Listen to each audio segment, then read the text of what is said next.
Breaking news now. And at 12:30, that breaking news is a police investigation going on in Milwaukee's near west side, and right by downtown it has part of the freeway closed. Yeah, that's I-43 southbound. We're actually watching investigators walk down the middle of the highway right now.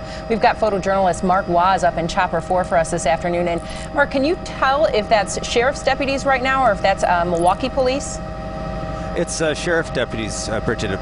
A few moments ago, it looks like they picked up a piece of evidence and put a marker down on the roadway where they were taking photos of it. The freeway continues to be shut down, so if you're coming from the north, expecting to go either to Chicago or Madison, you're going to have to find an alternative route as these deputies continue to investigate and look for evidence on the freeway just north of the Marquette interchange, maybe about 100, 200 yards. Yeah, Mark, the shot that you had before of the backup, I mean, you're talking about bringing things down to one lane and pulling people off at Fond du Lac Avenue. It looked to me like the backup probably went all the way to Bayshore Town Center. Hard to tell at this point, Vinny, but the backup does, we can see from our vantage point, the backup does go all the way up to Locust Street, and I would just guess at this time of day it's going to go a little bit further north than Locust. You're right, Bayshore would be a good guess. And I know you're over a specific area right now watching those sheriff's deputies look for evidence. Is that the only spot that you've seen them on the freeway? Because we were told that the sheriff's office is investigating multiple incidents. We don't know what all of those incidents are or related to, but is that the only cluster of sheriff's deputies that you've seen? Bridget, there's they have a vehicle pulled over on 17th and State, but that's Milwaukee police that are investigating that incident.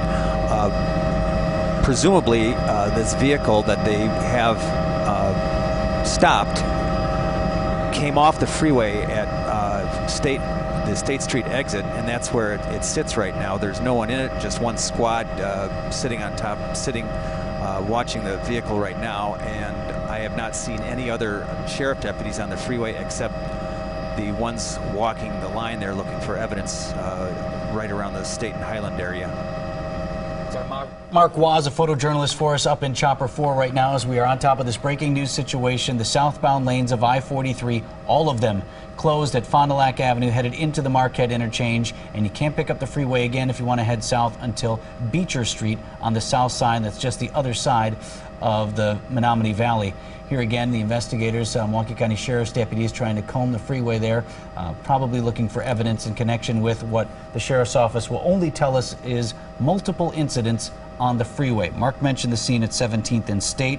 We also had our Michelle Fiore, who is out at a separate scene down at 10th and Walker on the south side. That one just off of the freeway as well. We don't know how all of these things are related, but we do believe them to be connected to whatever was going on the freeway. Michelle told us that she saw a car being towed away from 10th and Walker. That car, she said, had what looked like bullet holes in the side of it before it was taken away. And we should also mention that this closure, we got word of this around the noon hour, and it's expected to last for 30 minutes to an hour or so. So we're about a half hour into this at this point, and as Mark was showing us, that backup is pretty extensive so far. This is a large swath of I-43 in the heart of Milwaukee that is closed down right now. And if you need to get way south, if you're planning to head on down toward Chicago, Racine, Kenosha, any of those spots, your best bet is to get off well before you get towards the downtown area. Try to get your way over to Lake Drive and then end up taking the Hone Bridge over to the south side, and then you can reconnect with the freeway. Once you get on the other side there, perhaps take Layton over to the freeway or even head further south if that's your plan, but you're not going to be able to get through the Marquette interchange. That's right. And shooting on the highway is something that we do know. We don't know if anybody was shot or how many shots were fired or what else police are investigating, but we do know from the sheriff's office that they are investigating multiple incidents. And I know, Mark, you mentioned that you saw them picking up one piece of evidence. Have you seen them, if you can tell us quickly, picking up anything else? No, Bridget, they continue to walk the line, walk down the freeway looking here and there for any type of evidence. They did have a dog with them. Don't know if it was a explosives dog or a drug dog, but they did have a dog that they had a little while ago. All right, from the chopper, let's head back over to